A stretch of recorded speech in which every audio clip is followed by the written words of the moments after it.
Hi, everyone, and welcome to this week's episode of Illumi-Nation with my co-host Val. We've got our two guests today. I'm going to be introducing them. Remember, we have everything that we talk about today will be in our show notes, so including their bios and who our guests are. So this will be a brief intro. We have got Jennifer Sullivan with us today, and she's a psychic medium, an astrologer, and a firewalk facilitator. And she specializes in tarot, astrology, and animal communication. So she is going to be working with us today, reading real time for our other guest, Julie Brown, who is an author of the Brownstone series, which I highly recommend. Julie lost her brother, and her novels explore all things about what happens after death and the other side. And she is also a very powerful healer in her own right. And the second part of this, we're going to be talking about divination tools that healers use. And I'm going to hand it over to Valerie, because this is going to be a two-part series today. So I Val, know. I am really excited about this two-part series because tools of divination are a beautiful way of receiving message from spirit.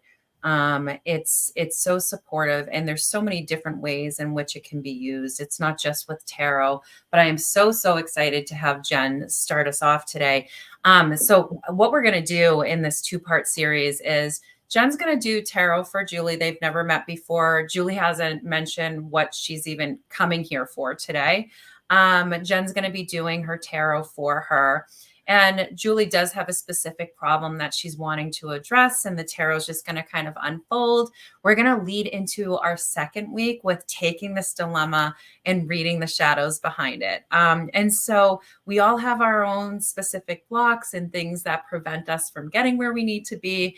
And I'm really excited to actually utilize these two ways of solving real life problem. And so I'm going to hand this over to you, Jenn, so you can kind of do your thing. And All Julie, right. excited to hear what comes up.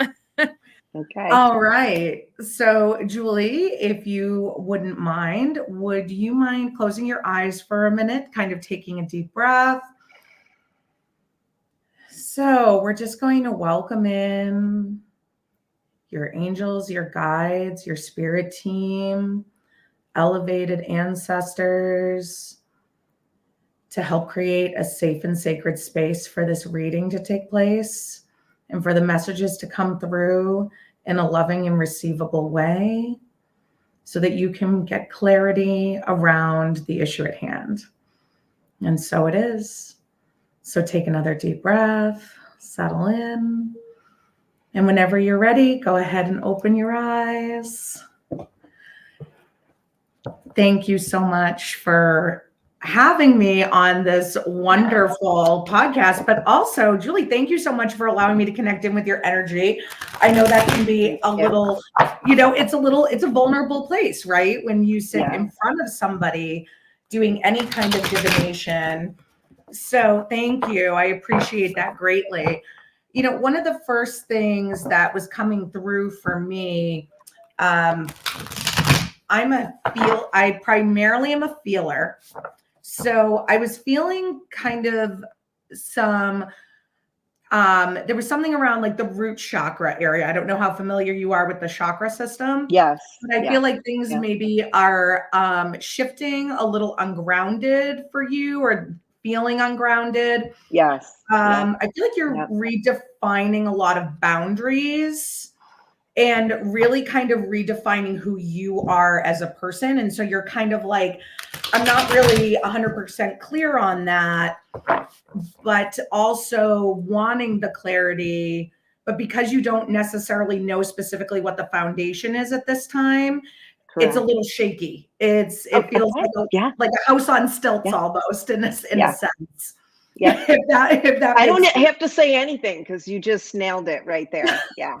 I would say a little lost, not grounded was something else I was going to say. Don't quite feel grounded.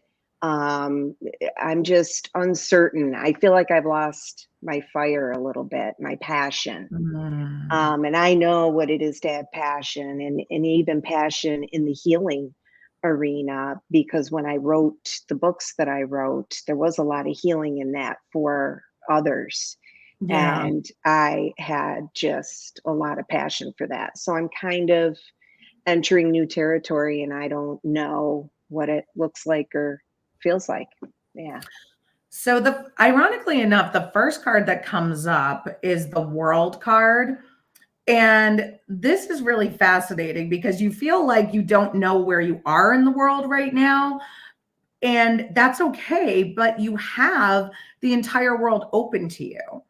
So this is like you can fly any direction you want to go in, but we need to develop those roots. We need to get back in touch with the roots. You know, it's like you're going through this metamorphosis phase. I feel like you already feel like, oh, well, I've been through this rebirthing before. I've been through this. And but the beauty is that we have the ability to do this cycle multiple times. So you're in this next phase. So I feel like this is the chrysalis phase of like that caterpillar going into the chrysalis. You're going to develop those new roots. You're going to start developing this, and the butterfly experience is going to be happening for you. So I don't get discouraged, even though you feel like I don't really know what's going on. I don't know what to do, where to go from this. It's going to help clear. And I feel like too, since this is going to be a two-parter for you, the work that Valerie's going to do with you is really going to help you with that foundational aspect, so that way you can, you know, be that butterfly again. You know, you're not, that way you're not ungrounded with it. Right. Okay. And so this is the embodiment of pentacles. So the pentacle energy is an earth-based energy. And so this is really getting in touch with that groundedness. But also, I feel like too, you've been through something recently. I don't know if there's been a relationship change or a change in some kind of, I don't want to say power dynamic, but maybe a job shift, something like that. And because I feel like there's this sense that you had the crown, you wore the crown, but you took it off. It's like you took it off, you put it in a box, it got shoved in a corner, maybe in a closet somewhere. And so now this is about you having to like go into that closet, get that crown back out, dust it off, and wear it again. This is about you stepping back into your sacred sovereignty in a more grounded way, so that you can go as high as you want. And also to allow that, as you get into that grounded and that sense of embodiment again, you're going to be able to connect in higher, because I feel too, as far as your spiritual gifts go, you also have a tendency to feel like I can connect in, but I get lost in the connection somehow. So this is about, once you establish the grounded ways to reconnect in, you're going to be able to gain higher clarity and connect in better with whatever, because like that source energy. Yeah, I get distracted. Yeah, exactly. This is a distracting time. We're living in a very distracting time. I get very distracted. Yeah. Yeah. And we have the new moon in Pisces, which can be very distracting energy. So this 8 of Swords card, this is a really interesting card, because as you can see, the hands are tied in this card, but they're very loosely tied. They're very loosely tied. So this is like, yes, there's some restriction there, but it's more a self-inflicted restriction versus someone actually tethering you to something. So this is kind of like, the ropes are pretty loose. You can get them off. You can maneuver it at any point in time, but you feel that stuck energy. You feel like, I can't break free from this. Right. It's like, I can't break free. I can't fly. My wings are kind of bound together, so to speak. Right. Right. And so this is big for that. But interestingly enough, so I feel like you're going to be going through a new awakening aspect.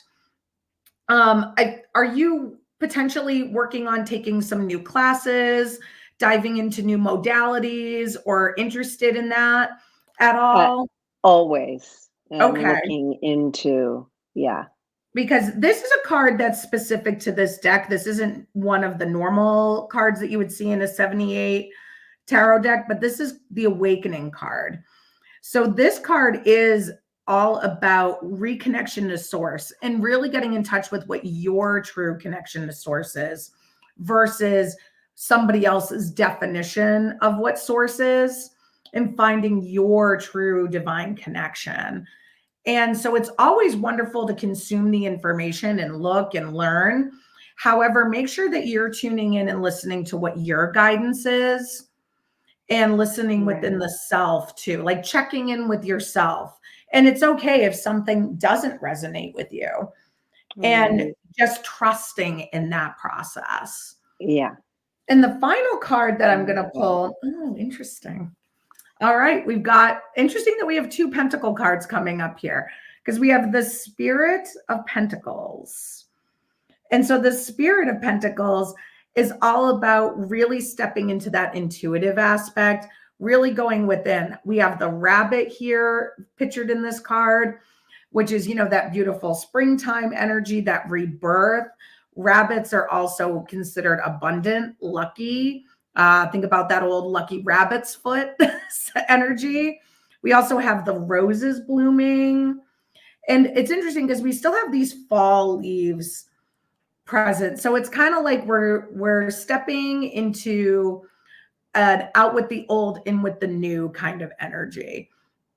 So as you're redefining what your boundaries are, getting that new foundation for yourself, because our foundations constantly change as we evolve. So it's like your roots now changing, evolving.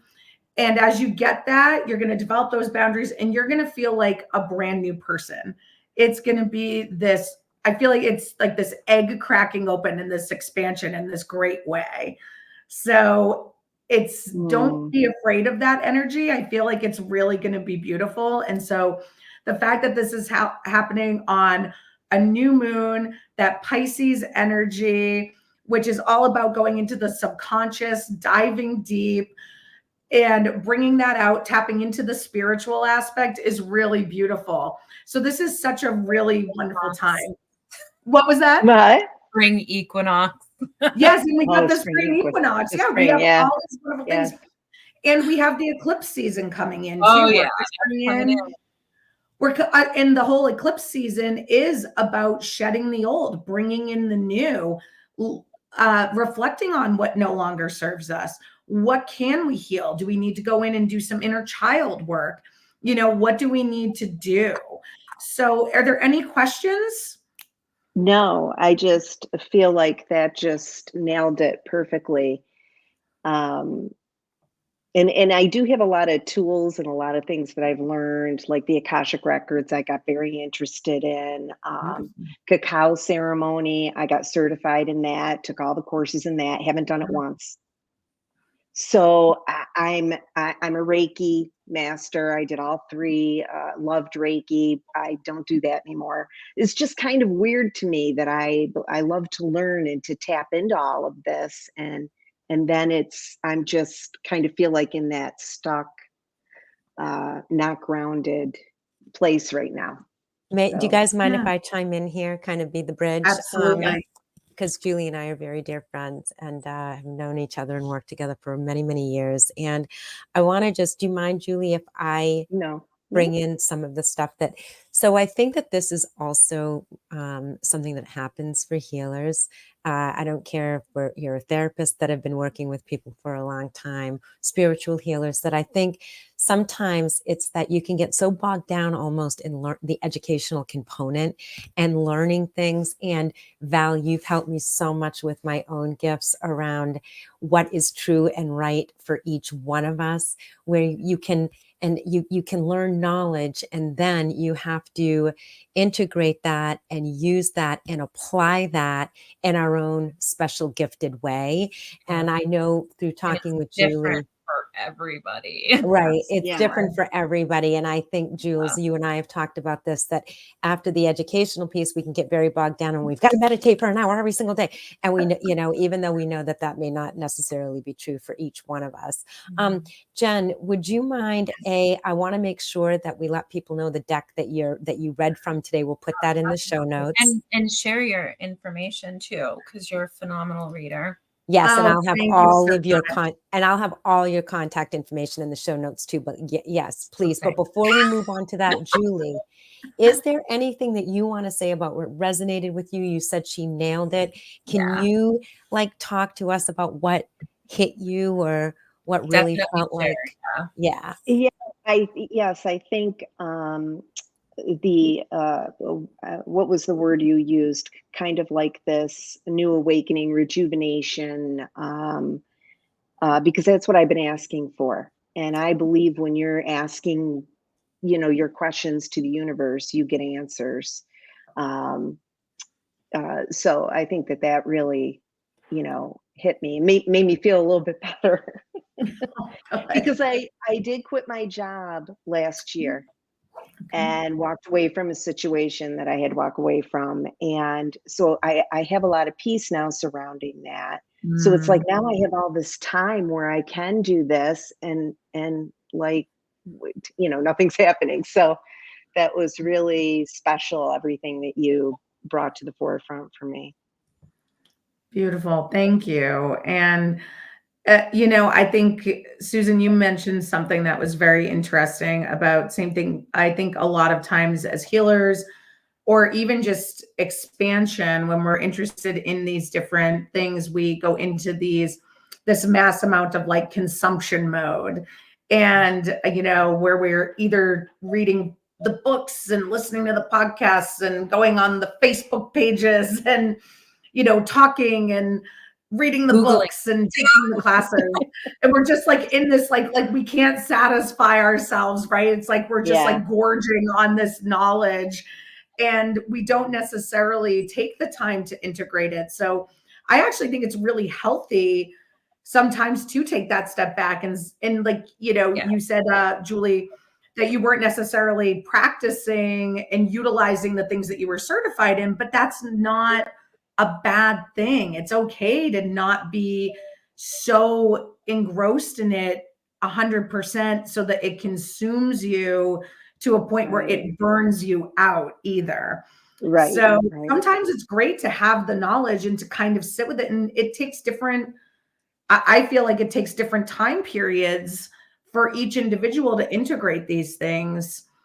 And then they can utilize them when they're called to utilize them and when they're ready to step into that space. Yeah, more organically. Exactly. Yeah. There's also blocks going on too that I'm seeing. I'm just yeah, we do, and we do have blocks. I'm sure there are. I'm sure episode. I'm like here with my notes. Walls. Like, well, I'm gonna give it to you. You're gonna hear it, and it's gonna help, right?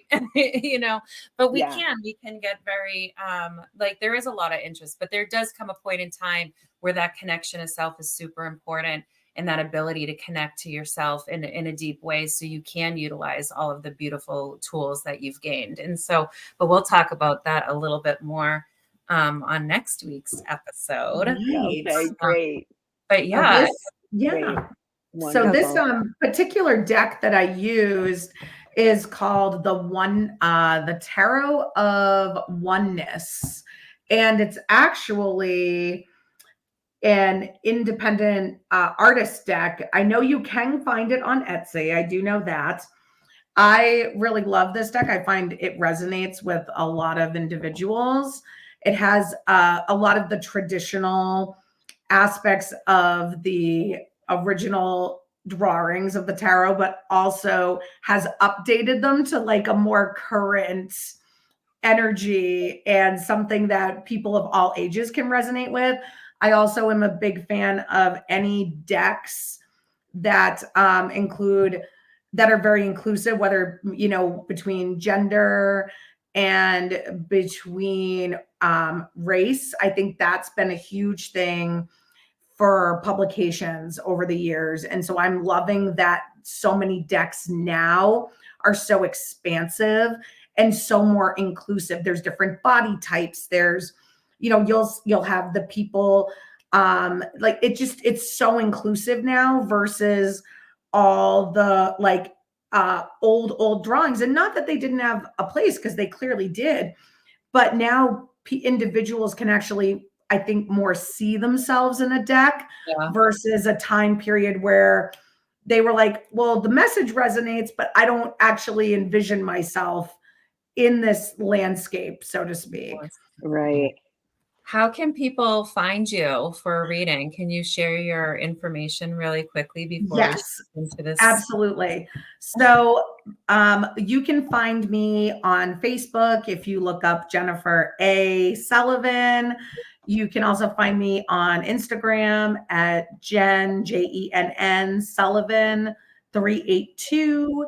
I am also on TikTok at Jennifer Sullivan 382, and my website, which is jennifer-sullivan.com. Awesome. Thank you. She's an amazing reader.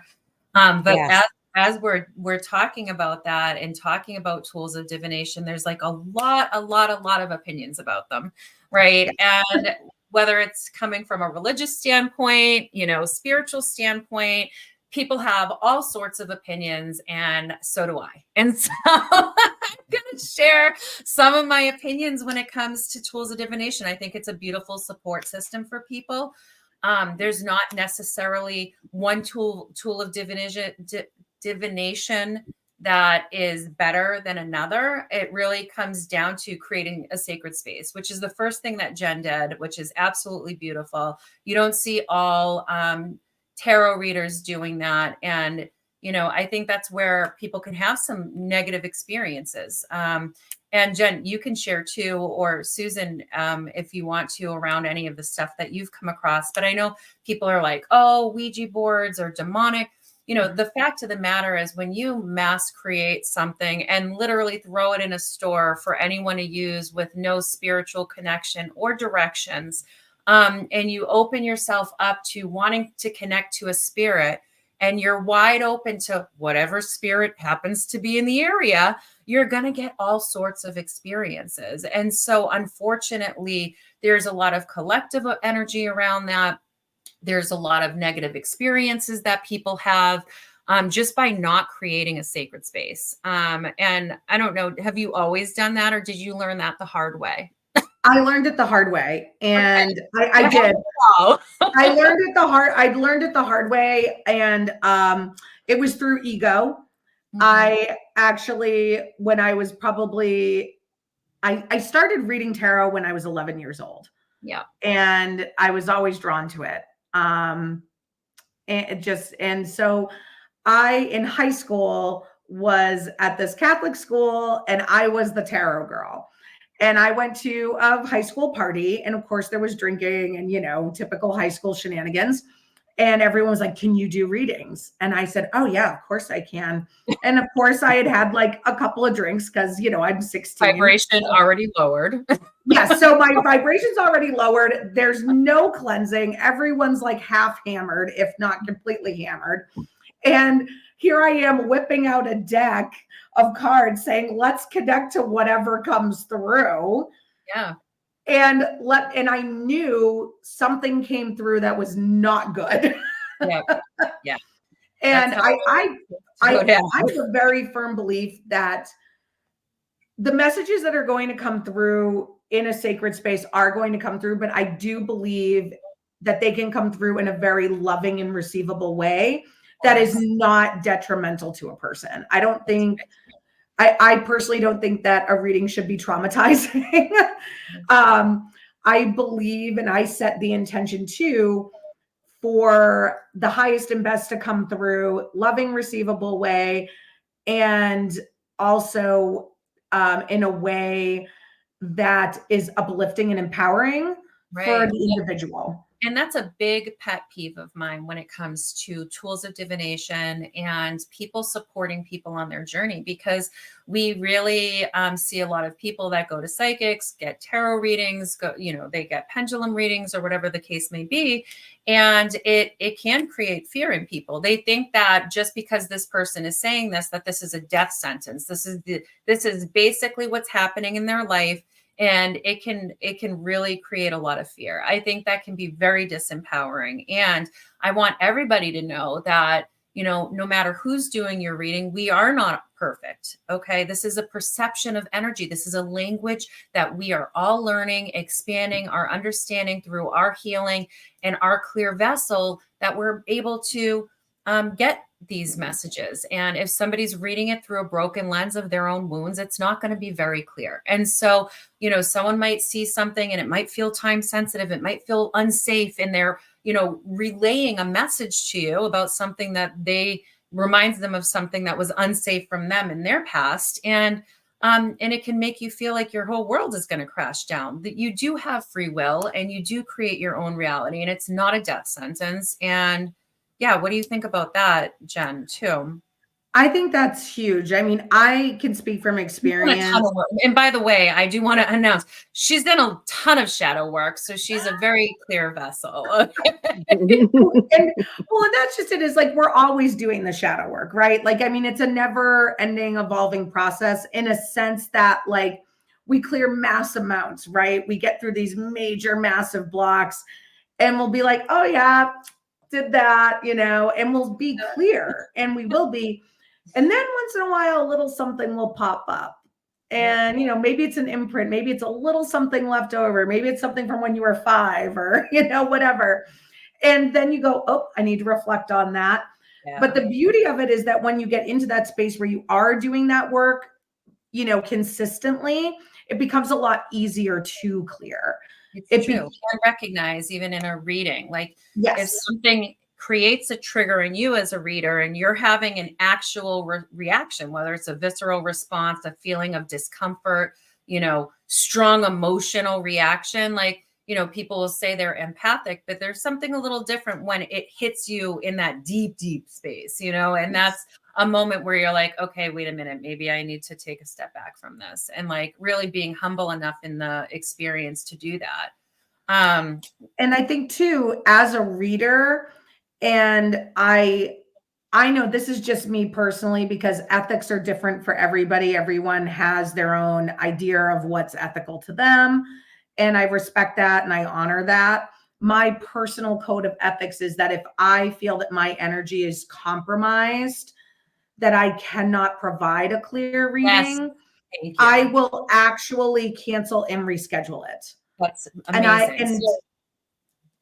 And most of my clients have never had an issue with that. I've actually only had 2 people ever have a problem with that. Right. And they actually came back to me. They still rescheduled. And they also thanked me because they actually realized it was something in them that got triggered through that. So it actually ended up healing something for them because they were able to do some recognition work around it as well. Yeah. I mean, I teach a tool of divination class, the pendulum specifically. It was always my favorite as a channeler to use the pendulum. And so that teaches you so much, because people are like, why does my pendulum lie to me? It's like, well, okay, right. If you are connecting energy, first of all, what energy are you connecting to in any tool of divination? And there's so many out there. I mean, people use runes, bones, tarot, pendulum, books, candle wax, everything. Oh yeah, you name it. It can be a divination tool, and you can make your own divinations with your own meanings for your own support. And that's the beauty of it. You don't need to get a tarot deck. You can create your own tools of divination. It's so empowering, actually. But in the class that I teach, one of the biggest things and so important is, like, first of all, like, who are you connecting to? Is this consciousness here? Hello, for your best and highest good. Popeye?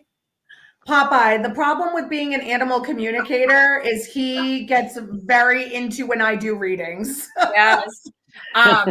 And so it's like, if you are not clear with what you're connecting to, Is that going to be a clear reading? Or let's say you're in an emotional state and you're trying to use your pendulum to get a reading, and your energy in your auric field is off. That's certainly going to affect your reading. If your chakras are out of balance, it affects your reading. Just making sure that you're very clear with what you're doing. The more clear you are, the easier it is to get an answer, right? But there's always those moments where your subconscious does get involved, and that happens a lot with the pendulum. And so it can be a very tricky tool to use, and navigating how to figure out, like, okay, how do I feel the shift in a way where this spinning rock is going to alert me when I'm interfering with what I'm trying to receive here. Has that ever happened? Do you use a pendulum ever, Jenn? It's funny. I do. I don't use it as often as I used to. Same. It used to be like a pacifier for me. Right. And I used to use it a lot. I used to carry them. I actually make pendulum necklaces. So I would actually have it with me whenever I wanted it, instead of shoving it in my pocket or whatever. And I have had instances where, it lied to me or whatever, or I tried using it in a space that for example, I'll never forget this. I was at a convention and it was like WitchCon or something. I was at like you're going to get a super clear reading when there's all of that and energy. You know what I tried to use it for? This is the best part. I tried to use it to pick out a tarot deck. That's the irony. I'm going, which tarot deck should I use? And the things are going 100 miles an hour. Hey guys, I want to pull us back a little bit because we're talking over each other. I'm just aware that some people will just be hearing this by audio, and don't want them to be overwhelmed by be overstimulated. I want to back us up a little bit. We're talking about different divination tools. There's my little buddy. And I want to say that this is, as we are offering this information to our listeners, I would often talk to clinicians about this too, in terms of our energy, because we can bring more chaos into a situation. And this is true, whatever healing modality people use, whether it's therapy, you're a doctor, it doesn't really matter, right? It's always being in check with yourself, as you said, Jennifer, so eloquently, that you would cancel if you don't feel well, if you're off, if you're not going to, if you know that you're not going to get those clear channels. But what I want to say to listeners, for those of you out there that may be on the fence, do I believe in tarot? And we're going to talk about that too, Jenn. I want you to answer a couple of questions. There's so many different decks out there. I have 5 or 6 different decks. You've got the angel cards, you got oracle cards, you got the tarot deck. What are the differences between those as we're talking about divination tools? But the other thing I want to say is that any of you, if you go to a psychic medium, if you go to a psychic, if you go to a tarot reader, we're here also to help you connect with your own higher guidance. Listen to yourself. Does it resonate? If you are a part of what is happening here in the healing. Julie said everything that Jenn said really resonated with her and really hit the mark. Sometimes you may get a message that you think maybe it doesn't hit the mark. Maybe it doesn't in the moment. Maybe it will in the future. The point is, trust your own self. Be open. When you go, remember, energy healers read energy. And it's very important that you also go in with an open heart and receive the information and see how it resonates with you. So I wanted to say that. And I know, Val, you want to talk about some other different divination tools that people use. I've been dowsing for 30 years and it still lies to me at times. But Jenn, as long as we're talking about the tarot, do you just quickly want to talk about the differences between all of these you don't have to go into a big long thing, but just to kind of give people an understanding when we use tarot, oracle deck, all of these different kinds of decks that readers use. Oracle decks, this very simplest way to put it is that an oracle deck is based off of almost anything. It could be and it doesn't have to have a very specific number of cards. So if you had an idea and you were an artist, you could create an oracle deck. You could channel those messages. You could create one. And that would resonate with obviously you and other people. The other thing that's different when it comes to tarot is that the tarot is created with very specific messages. And typically there are 78 cards in a deck. Some people will add additional cards, like one of those cards came up in the reading, that awakening card. But so that was actually a great example of that. But there's classically 78 cards. And the beauty of it is that they do have very traditional meanings. There are readers, and this is kind of controversial in the tarot community, that do what's more quote unquote intuitive readings versus like going by the very strict definition of what each individual card means. But I think like, Jen. Well, I actually am more intuitive. I'm more psychic, and I think it's there. I almost see it as more of something for the person to relate to, the individual. I have a question. So do you use the base of let's say, okay, here's a deck, and we have the World card again. How funny. All right. So let's say you pull this card and you have the basic meaning of the World card, but then do you intuitively add to that, is what I'm saying? Yes. Or do you just go rogue with it? Like, this vibration feels like this to me, so that's what this means. I don't go completely rogue. I feel like there's that idea of the vibration of the original intent behind the meaning. I was like, oh, I'm curious, because that is. Yeah, no, I don't go completely rogue, because I feel like then it's like I should be using oracle cards, not necessarily tarot cards. Yeah. Why use something with such a collective meaning? And this is a lot of collective energy, a lot of people, and this has been around for so long. Like, you could create your own, deck with your own meanings if you want to go that far off. So I agree with you on that. I like using some of the meaning of the card and then expanding on it myself personally too. Yes. And I think too, as you look at the other cards that are in the reading and obviously connecting in with the individual, then that develops a story to it. I think that's what I was going to say. Great. But I also tell people too, as they're learning, don't get so fixated on knowing like every little word of every part of the definition of the card, because I think that's disempowering. Yeah. I've had people say to me, well, I could never read tarot because I could never memorize it. Right. And I think that's very disempowering. And that kind of makes me sad, like, because I have to get the book out and look every. Yeah. And I say to people, if you're interested in tarot, like, pull one card a day. Yeah. And pull a card a day, or watch people live. That's a really good way of routine. That's what I do. I love watching really good readers. There's tons of them, by the way, guys, on YouTube.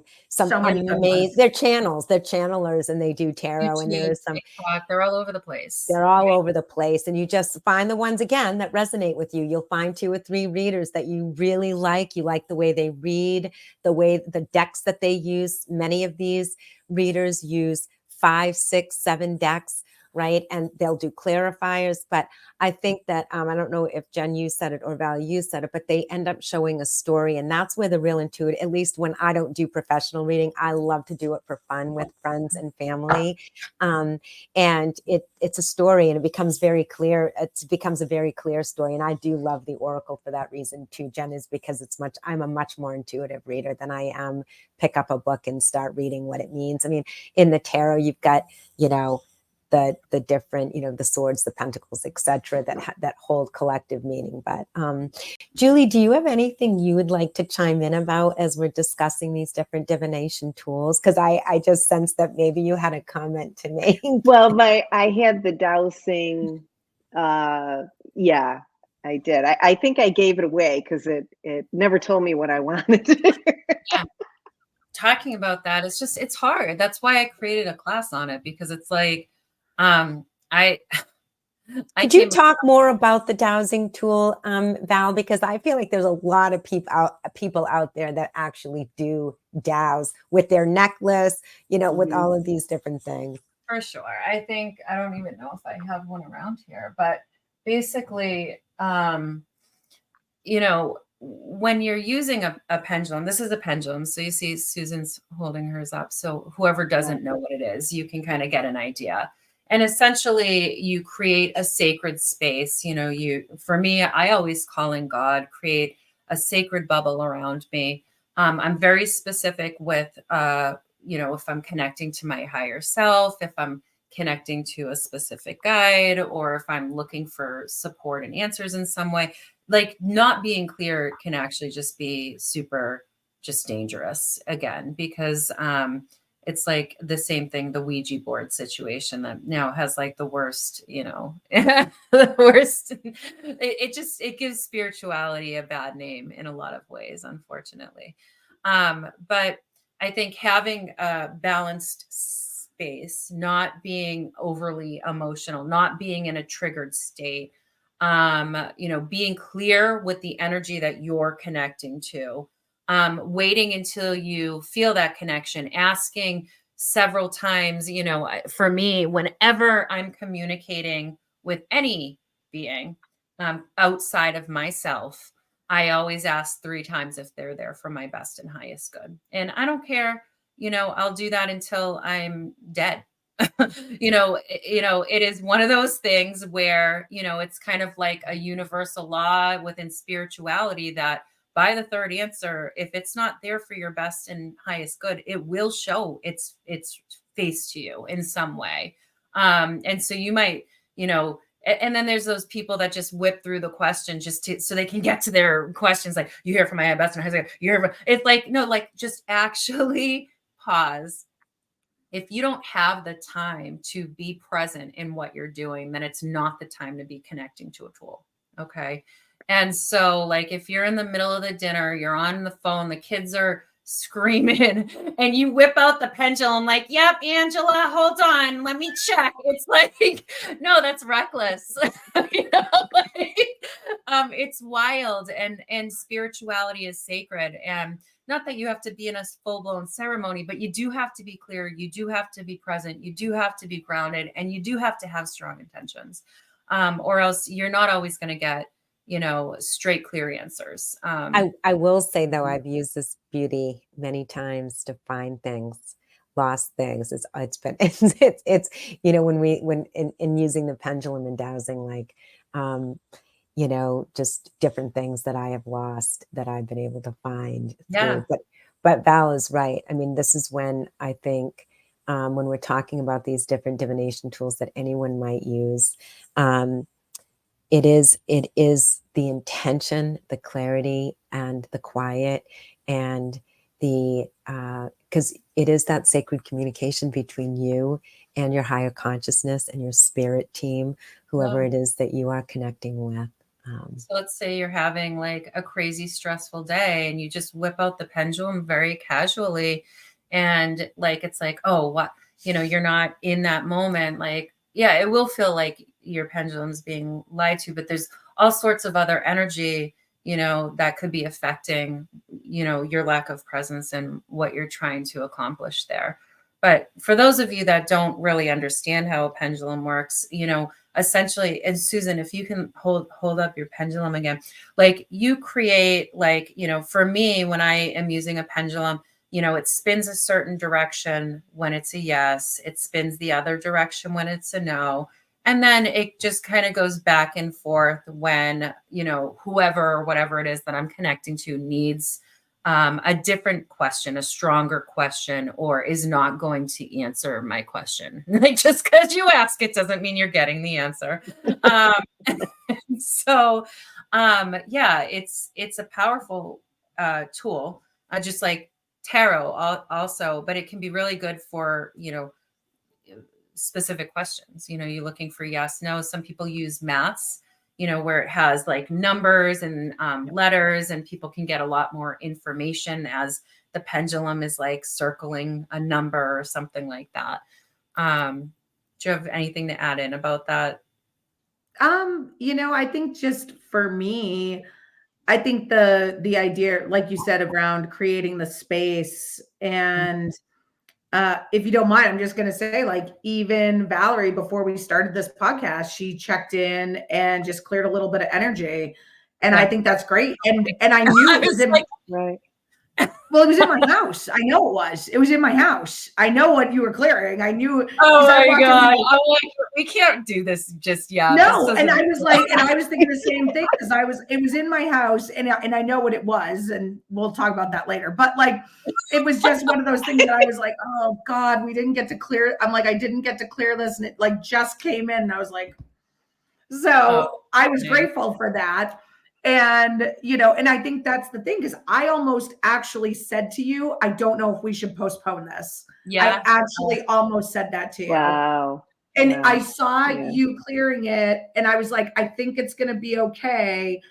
But if it had taken even a minute or two longer, I was going to say to you, I need to bounce from this and deal with this. Girl, you know how I am about the house clearing. I'm like a tornado. Yeah, I know.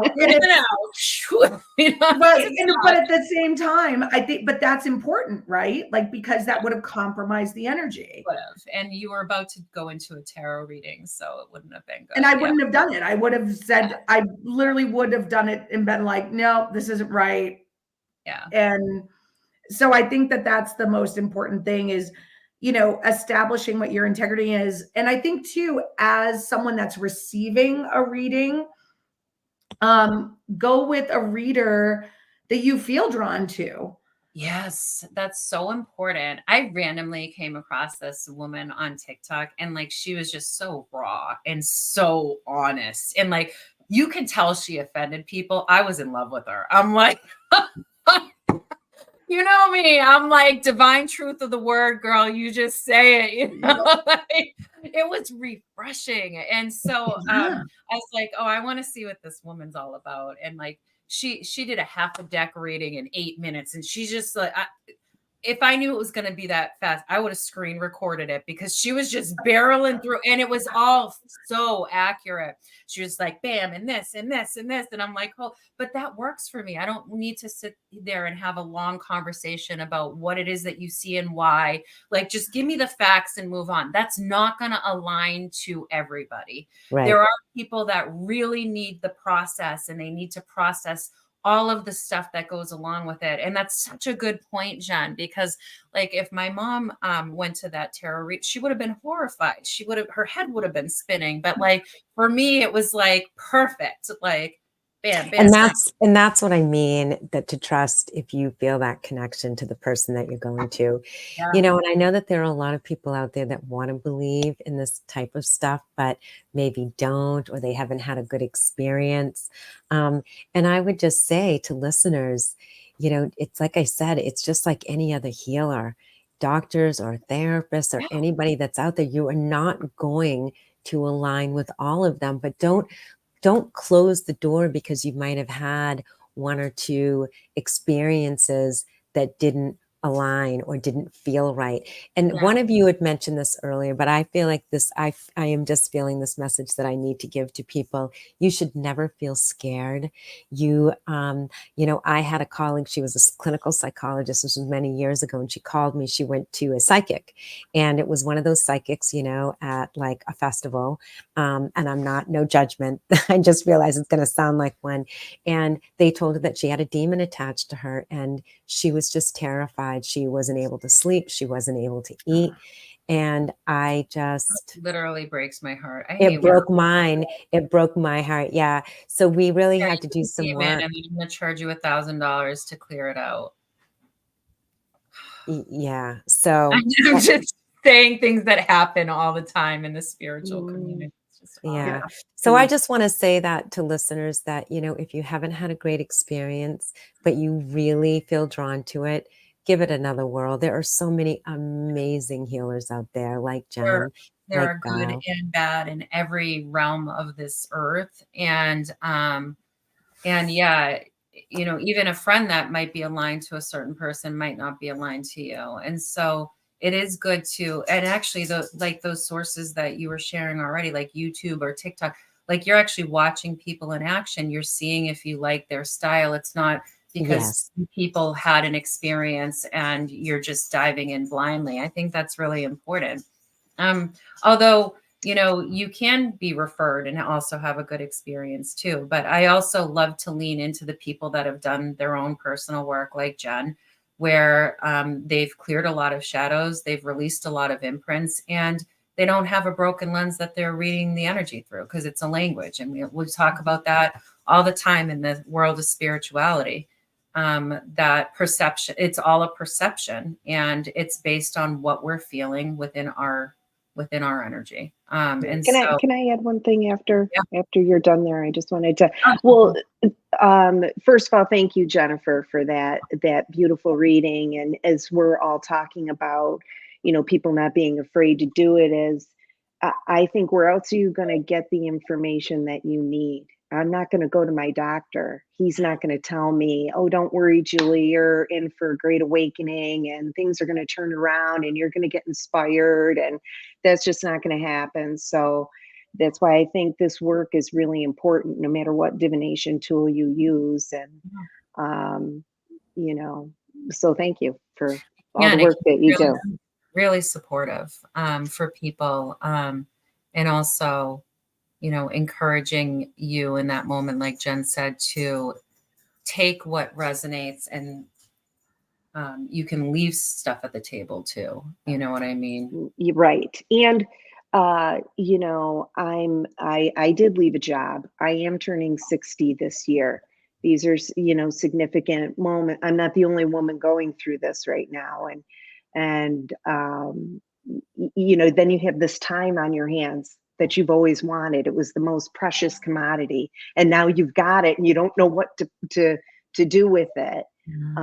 Again, this is the place to come for answers like that, I think. And I'm not the only person who's experiencing that and feels that way. So yeah. And I think too, as someone that's, you know, if you're going to a reader too, I think I appreciate when people ask questions. You know, I appreciate even before the reading. You know, for example, I use the term psychic medium, but I don't do mediumship readings in the sense of like doing a big gallery or something along those lines. It's just not what I do. And there are other people that will ask me, they'll say like, you know, I really want to connect in with a past loved one. And there have been times where that comes through very naturally during a reading. But I will say, if that is really truly your intention, that's specifically what you want, I have a list of recommendations for that at this point in time. So, and there's also people that use tarot and connect to that energy too. Exactly. And that does happen. Hey, you know what I mean? Where I'm setting the intention of connecting to this energy, not my higher self. And then once you create that clear connection, pull in your cards for that too. There's a lot of different ways to use the tools, but it might not be your thing. It might be someone else's thing to do that. And that's the beauty of it all. We all have like different ways of using it and supporting getting our answers. Right. And I think too, it's a good thing too, for if the reader, you know, like I have certain asks. I ask that the person is sober. You know, that me too. You know, that's a big thing for me. And, you know, if you show up either at my office or if you show up on a Zoom and you've got like, you know, you've clearly had a few drinks, like I'll say, you know, why don't we reschedule this? And, you know, in a very kind and loving way, but I require sober. I mean, we all have a million things going on, especially if we're in a Zoom, like my cat interrupted. But I say, if we can try to find a quiet, like if you can try to find a quiet space where you most likely will not be interrupted, that will be great. So I think it's really healthy to have those kind of conversations, not only as the person giving the reading, but also the person receiving the reading. If they have questions too, like I want somebody to feel empowered, and I want them to sit there and say, hey, do you record this? Or I want to take notes or whatever. I want them to feel comfortable. Yeah. You know, I think that's important. It is. Guys, I just want to be mindful of time. We're at the top of the hour. We have covered a lot today. Julie, I want to thank you. I want to just thank you for being you. willing to be Thank vulnerable. And I know. want to thank you, Jenn, so very much for coming. And just as we're wrapping up, Val, if you want to just remind all of our listeners what you are going to be doing on our next video with Julie, who so graciously has agreed to come back. So I know you are an amazing human, because when you're diving into a shadow to begin with, it's not easy. And people don't really understand like the vulnerability that comes with it. And so if you're struggling with something in life and you're finding a pattern, whether it's a behavioral pattern, a pattern within a certain experience, there's blocks and reasons within us that kind of create that apprehension and sometimes avoidance, and that the step back and all of whatever that comes along with our shadows, and so coming and offering yourself in that way where we can support you, and that's really beautiful that we can support you, but so other people can see that is so kind of you. So I just want to just acknowledge and share my gratitude. But yeah, so next week when we do this, Julie will be coming back, and we're going to be discussing a specific question of a problem that she's facing. And it's stemming from what Jenn started with us today. And we're just going to dig a little deeper and look at some of the layers and see the root connections to, some of this apprehension and like that follow through that you were talking about, and what is being held in her energy that's not allowing her to step forward into it. That's like, no, whoa, wait a minute. And so if any of you are curious about how that works, definitely catch us next week, and you can kind of have a deeper understanding of shadows. All right. Thanks, you guys. And You all. Thank you. I hope thanks, you all have a everybody. good day. All right. Bye. Thank you Thank so you. much. Thank you, Jennifer. Thank